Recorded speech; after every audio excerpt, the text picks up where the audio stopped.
Fala galera, beleza? Bom dia, boa tarde, boa noite, meus caros, minhas amigas.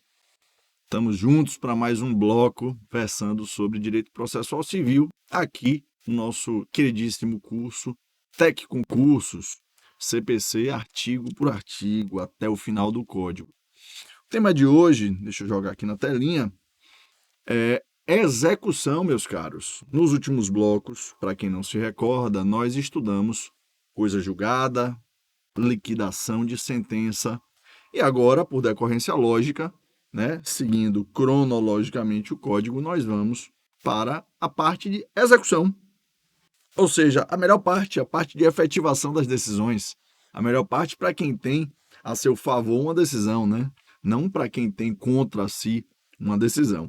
Como eu sempre digo, quem quiser manter contato comigo, está aqui o meu contato, é o @jliberato.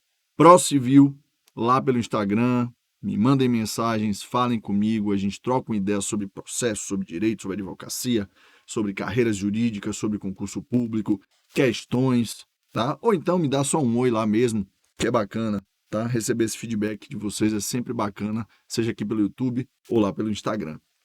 Ok? Também sigam o Tec Concursos, tá? Apoiem o Tec, que está disponibilizando esse curso de forma gratuita para vocês. Um curso feito com maior carinho, maior atenção por nós.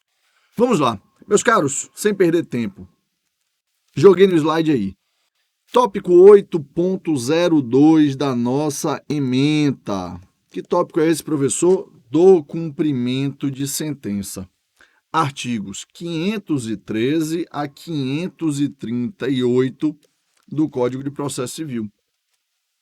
Meus caros, antes de a gente ingressar na lógica do artigo por artigo, eu gosto de ensinar a parte de execução fazendo uma espécie de premissas, de conjunto de premissas, abordagem de um conjunto de premissas sobre execução, tema macro, tá?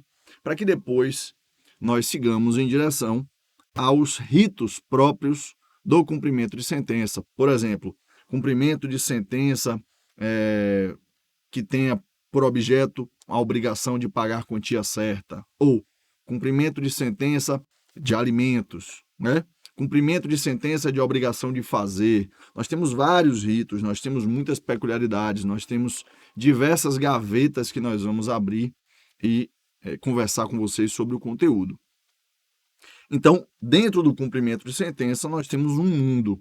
Mas antes mesmo de chegar no cumprimento de sentença, eu queria falar sobre execução como um todo com vocês, que é assim que eu acho que é mais bacana de a gente aprender, tá? E eu sei que esse tema, muitas vezes, ele é desafiador, porque na graduação é um tema gigantesco para uma matéria de 60 horas e dificilmente os professores conseguem ver isso aqui com a calma, o cuidado, a tranquilidade necessárias. Então vamos lá. O nosso tema é cumprimento de sentença, mas eu vou fazer a abordagem de um conjunto de premissas a partir de agora sobre execução. Coloquei aqui uma setinha no meio do slide. Execução. Meus queridos, antes de falar sobre execução, a gente tem que conversar de uma maneira macro. Eu vou voltar 2 slides para colocar uma tela branca, sobre o que é o rito do processo civil. Só para que vocês se situem topicamente dentro do rito, tá? Então, mais ou menos, o rito comum do CPC, ele se desenvolve a partir de uma petição inicial, que é o momento em que o autor formula uma postulação.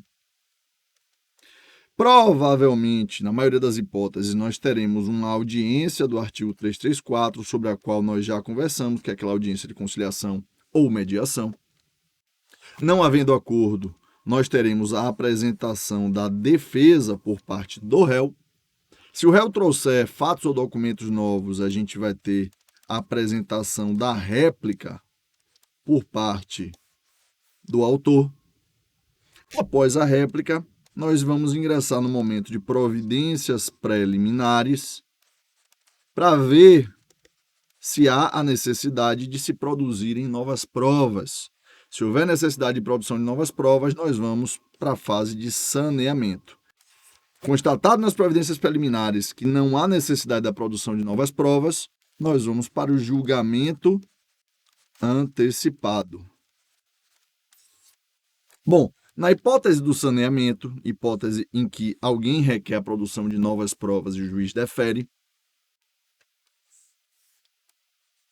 nós vamos ingressar na fase instrutória, que é a fase de produção de provas.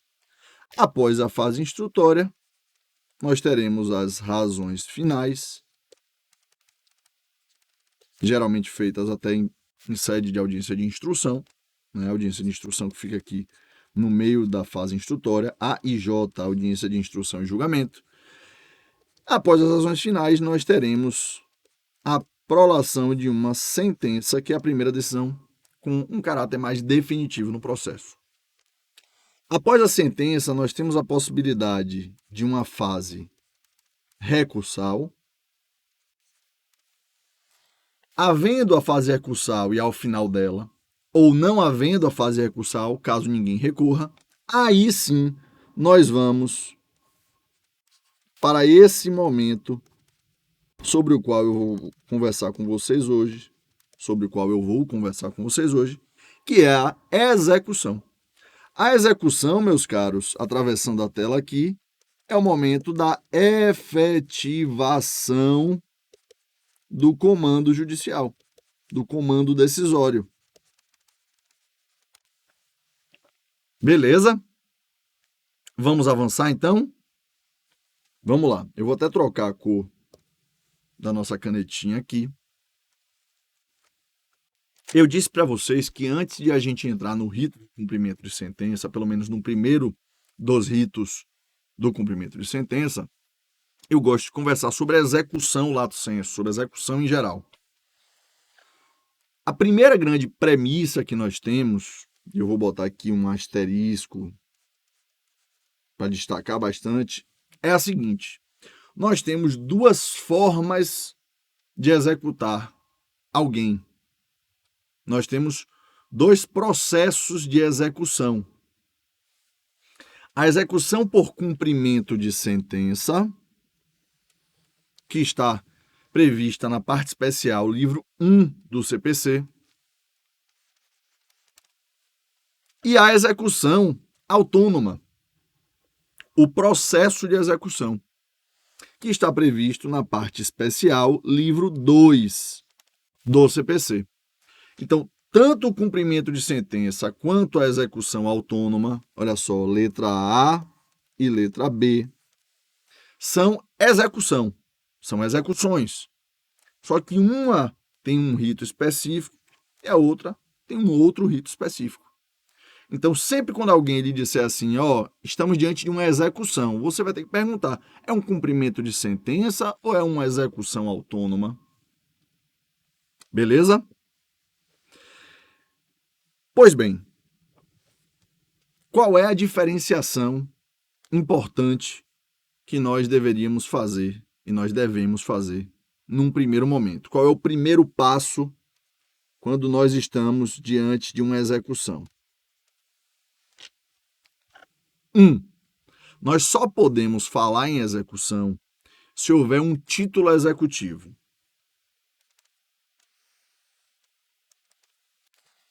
O documento obrigatório que instrui a execução, que alimenta a execução, né, que forja, cria, abre possibilidade de alguém executar outrem, é um título executivo, tá?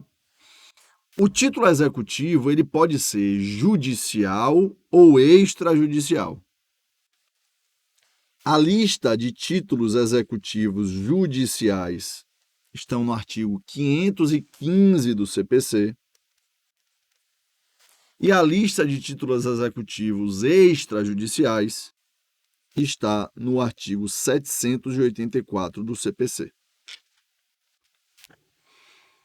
Seja um título executivo judicial ou um título executivo extrajudicial, havendo um título, eu vou poder deflagrar um processo de execução. Beleza? Vamos avançar. Coloquei aqui para vocês, apenas elucidativamente, os artigos 515 e 784. Primeiro, 515, olha o que ele diz. São títulos executivos judiciais, cujo cumprimento dar-se-á de acordo com os artigos previstos neste título. 1. As decisões proferidas no processo civil que reconheçam a exigibilidade de obrigação de pagar quantia, de fazer, de não fazer ou de entregar coisa. A decisão homologatória de autocomposição judicial. A decisão homologatória de autocomposição extrajudicial de qualquer natureza. O formal e a certidão de partilha exclusivamente em relação ao inventariante, herdeiros, sucessores, a título singular ou universal. E mais lá para baixo, sentença penal condenatória transitada em julgado, sentença arbitral, sentença estrangeira homologada pelo STJ. Então, meus caros, para que nós estejamos diante de títulos executivos judiciais, percebam que são títulos criados no Poder Judiciário.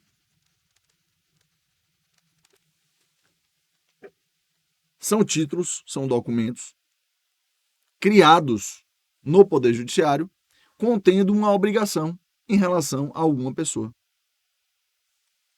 Como são criados no Poder Judiciário, por atividade do Poder Judiciário, seja homologando ou criando efetivamente do zero, como no caso de uma sentença, nós estamos diante de títulos executivos judiciais. Os títulos que não são criados no Poder Judiciário, como exemplo, um contrato, para eu fazer um contrato com o Wendel, daqui do estúdio, eu não preciso de um juiz. Basta eu e o Wendel sentarmos, ajustarmos os termos, né? Desde que sejam termos lícitos, né? Seguindo a lógica da estruturação de um negócio jurídico, né? Conforme Código Civil, conforme Constituição, e a gente vai minutar esse contrato ele cria obrigações entre nós. Títulos que não sejam produzidos no judiciário ou chancelados pelo judiciário são títulos executivos também, só que extrajudiciais. Artigo 784 do CPC. Exemplos: a letra de câmbio, nota promissória, duplicata, debênture, cheque, escritura pública ou outro documento público assinado pelo devedor, documento particular assinado pelo devedor e por duas testemunhas, contrato de seguro de vida, crédito decorrente de foro de laudêmio. Todos esses aqui são títulos executivos extrajudiciais. Por quê? Porque eles foram criados fora do Poder Judiciário.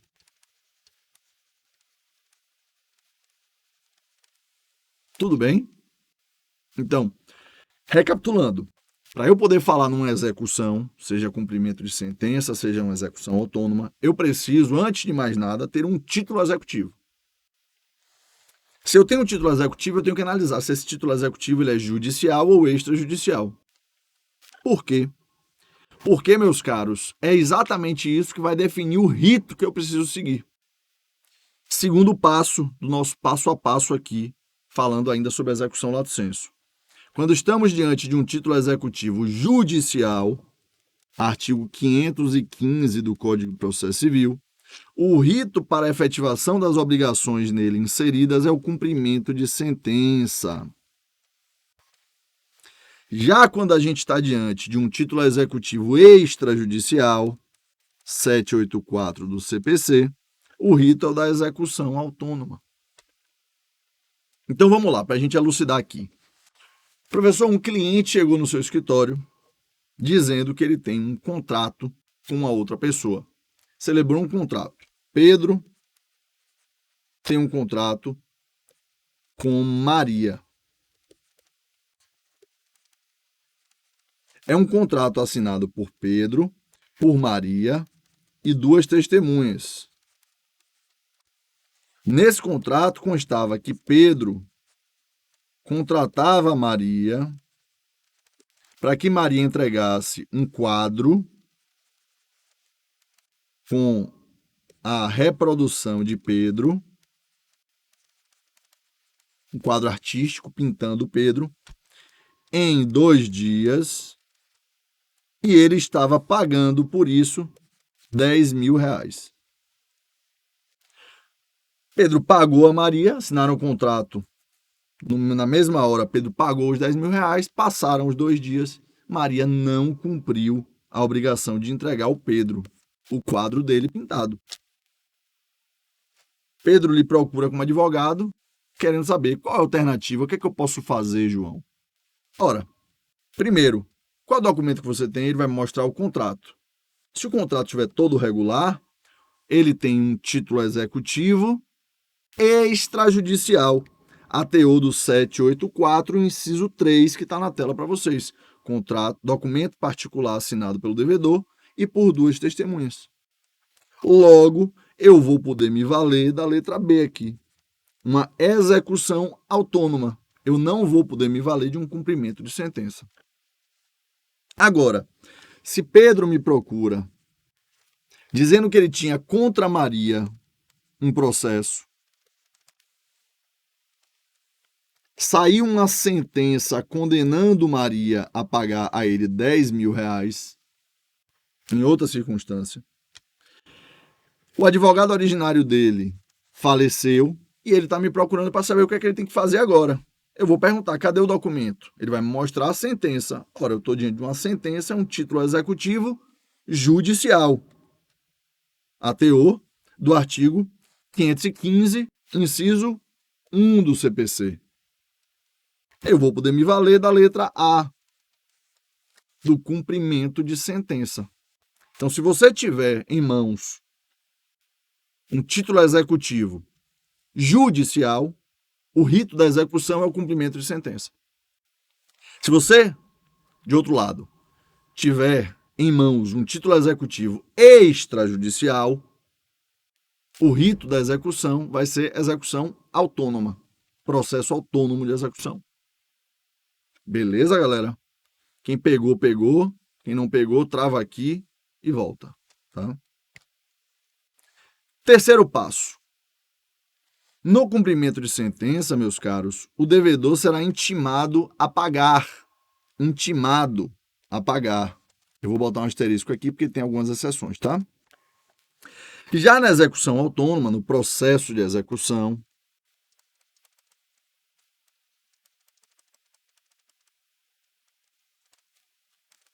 a comunicação inicial será uma citação. Por que isso, João? Meus caros, vejam como é simples. Eu vou colocar a cor azul.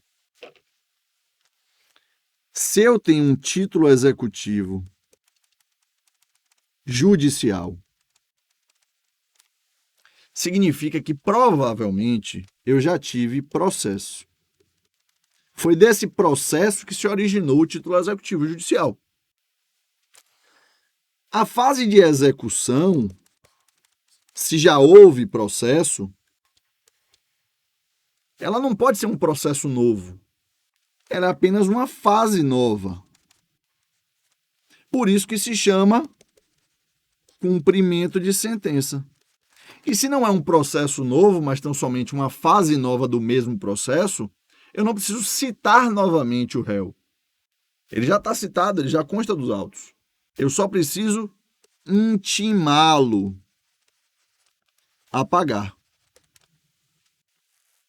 Agora, se o título que eu tenho é extrajudicial, significa que eu ainda não tive processo. Eu posso ter um contrato, eu posso ter uma duplicata. Eu tenho um título que ele não passou pelo judiciário, ele não passou por um processo judicial ainda. Quando eu deflagro a execução, que nesse caso, se não houve processo ainda, é um processo novo, eu preciso citar o réu, porque ele nunca esteve em nenhum processo antes. O título foi criado fora do judiciário. Beleza? Então, se você está diante de um título executivo judicial, você vai ter que se valer do rito do cumprimento de sentença. E você vai mandar pedir, e o juiz vai mandar intimar o réu a pagar.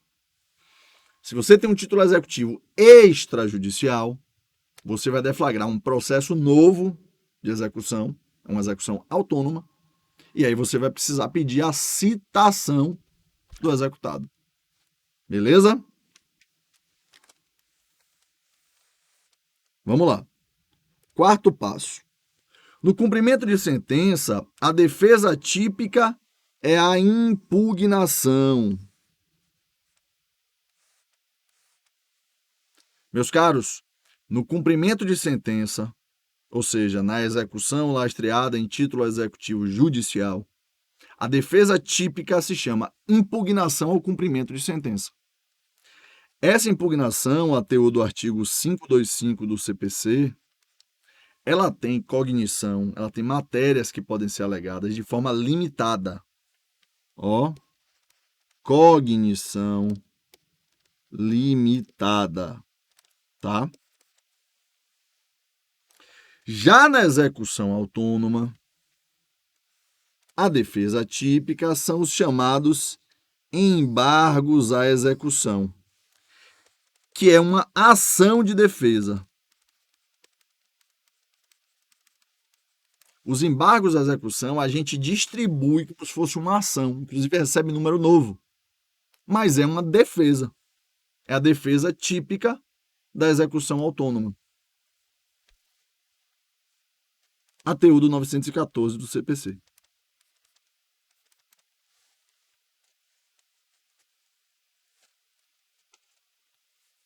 Então, meus caros, saibam o seguinte. Sempre que vocês estiverem diante de um título executivo, vocês vão ter que analisar se ele é judicial ou extrajudicial, se ele se enquadra nas hipóteses do 515 ou nas hipóteses do 784 do CPC. Se ele for um título executivo judicial, ou seja, ele se enquadra nas hipóteses do 515, para você cobrar aquilo de alguém, você já sabe que você vai deflagrar uma fase nova no processo, a fase de cumprimento de sentença. A parte res, se quiser se defender, ela vai se defender por impugnação ao cumprimento de sentença. Agora, se você estiver diante de um título executivo extrajudicial, saiba você que o que você vai ter que se valer, o rito que você vai ter que usar para cobrar a obrigação aposta no título, não é uma fase nova, é um processo autônomo, é um processo de execução. Para o executado se defender nesse processo de execução, ele vai ter que fazer uma ação de defesa que se chama embargos à execução. Beleza? Tranquilo até aqui? A gente vai aprofundar nisso, tá? Isso aqui são só premissas para já jogar para vocês o problema. Vamos lá? Quinto passo, meus caros e minhas amigas. Competência para deflagrar tanto a fase de cumprimento de sentença quanto o processo de execução. Mas primeiro vamos falar da fase de cumprimento de sentença. Em termos de cumprimento de sentença, as regras de competência estão aqui no 516 do CPC. O cumprimento de sentença efetuar-se-á perante os tribunais nas causas de sua competência originária, ou seja, se eu fiz um mandado de segurança de competência originária do TJSP, quando chegar no cumprimento de sentença, o próprio TJSP é quem vai tocar. Por que essa regra, professor? Porque para os processos que não são de competência originária de tribunal, que não tem nenhuma prerrogativa de foro, se houver recurso, ainda que haja recurso, a execução sempre será no primeiro grau, que a competência funcional para a execução é do primeiro grau, salvo nas ações de competência originária de tribunal, como a gente está vendo aqui. Inciso 2. O cumprimento de sentença efetuar-se-á perante o juízo que decidiu a causa no primeiro grau de jurisdição, o que eu acabei de dizer. Competência funcional. 3. O juízo cível competente quando se tratar de sentença penal condenatória, de sentença arbitral, de sentença estrangeira ou de acórdão proferido por tribunal marítimo. Meus caros, quando a gente tem um procedimento arbitral, eventual fase de cumprimento de sentença, caso o condenado se negue a cumprir a obrigação da sentença arbitral, vai ser perante o juiz arbitral ou vai ser perante o juízo estatal? Juízo estatal, certo? É isso que está dito aqui no inciso 3. Beleza? Presta atenção no parágrafo único. Nas hipóteses dos incisos 2 e 3, o exequente poderá optar pelo juízo do atual domicílio do executado, pelo juízo do local onde se encontram os bens sujeitos à execução, ou pelo juízo do local onde deva ser executada a obrigação de fazer ou de não fazer, casos em que a remessa dos autos do processo será solicitada ao juízo de origem. Meus queridos, imagina que João teve um processo contra o Wendel. Chegou na fase de execução, depois de ir para o tribunal, descer, teve recurso, negado o recurso. João vai executar no primeiro grau, em Salvador. Só que aí João descobre que todos os bens de Wendel, na verdade, estão no Rio de Janeiro. João pode, a teor do parágrafo único, pedir o deslocamento do cumprimento de sentença de Salvador para o Rio de Janeiro. É isso que está dito aqui. Inclusive durante o processo, durante o cumprimento de sentença. Isso não desrespeita, segundo o STJ, a regra do artigo 43 da perpetuação da competência, ou perpetuatio jurisdictionis. Beleza? Perdão. Vamos avançar? Já na execução autônoma, meus caros, vamos à regrinha, artigo 781 do CPC. A execução fundada em título executivo extrajudicial, portanto, a execução autônoma, como a gente já conversou, será processada perante o juízo competente, observando-se o seguinte: a execução poderá ser proposta no foro de domicílio do executado, no foro de eleição constante do título ou ainda de situação dos bens a ela sujeitos. Tendo mais de um domicílio, o executado poderá ser demandado no foro de qualquer deles, ou seja, regra geral do CPC, artigo 53, artigo 42 e seguintes. Sendo incerto ou desconhecido o domicílio do executado, a execução poderá ser proposta no lugar onde foi encontrado ou no foro do domicílio do exequente. Havendo mais de um devedor com diferentes domicílios, a execução será proposta no foro do domicílio de qualquer deles. A execução poderá ser proposta no foro do local onde se praticou o ato ou em que ocorreu o fato que deu origem ao título. Então vejam, no cumprimento de sentença nós temos um regime de execução específico, porque é uma fase nova do processo. Já na execução autônoma, regra geral do CPC.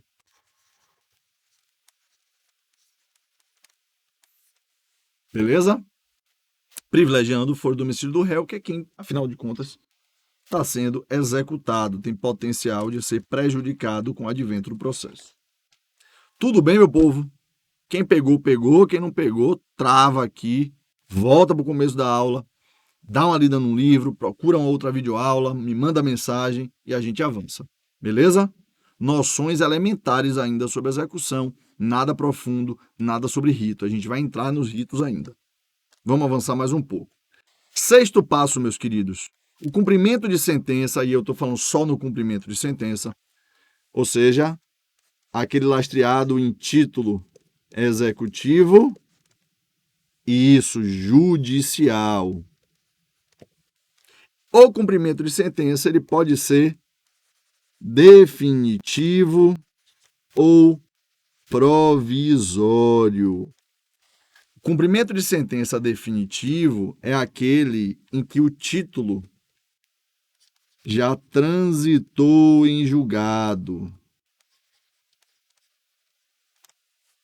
O cumprimento de sentença provisório é aquele em que o título ainda não transitou em julgado porque pende julgamento de recurso sem efeito suspensivo. A gente vai aprofundar nesse tema adiante, tá? Para agora, eu só quero dizer para vocês que o cumprimento de sentença ele pode se dar de duas maneiras: cumprimento definitivo ou cumprimento provisório. Definitivo é aquele que o processo só tem um caminho, cumprir. porque já não cabe mais recurso. A única atividade cognitiva é cumprir ou não cumprir, de que forma cumprir. Mas é possível também, enquanto pende de recurso nos tribunais superiores, eu já começar a execução, para evitar dilapidação patrimonial, para já tentar tomar patrimônio. E aí isso se dá o nome de cumprimento de sentença provisório. Para esse bloco, vamos ficar por aqui e a gente continua no próximo bloco aqui no 7º passo da nossa parte geral sobre execução. Beleza? Bons estudos, até o próximo. Fica aí, volto já.